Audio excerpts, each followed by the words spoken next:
வந்துச்சுன்னா எப்படி இருக்கும்? பயங்கரமா சத்தம் கேட்கும், எல்லாம் பறக்கும், அப்படித்தானே? அப்போ எல்லாரும் ஆச்சரியமா இது என்ன திடீர்னு இப்படி வருது அப்படின்னு சொல்லி எல்லாரும் பாக்குறாங்க.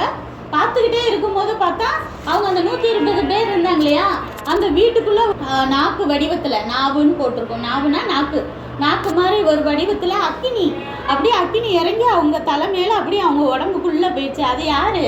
பரிசுத்த ஆவியானவர். சரியா? எல்லாருக்குமே அக்கினி மாதிரியே தான் வருவாரா அப்படின்னு சொல்ல முடியாது.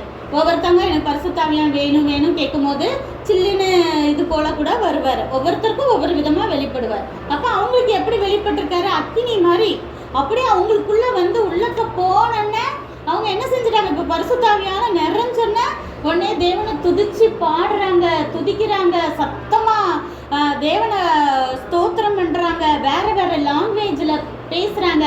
இந்த அந்நிய பாஷையெல்லாம் பேசுவாங்க இல்லையா சபையில, அதெல்லாம் இப்படி பரிசுத்தாவியான நிரம்பிதான் பேசுவாங்க. சரியா? சில பேர் மட்டும்தான் கொஞ்சம் வேற சில கிரியைகள்னால பேசுவாங்க. சரியா?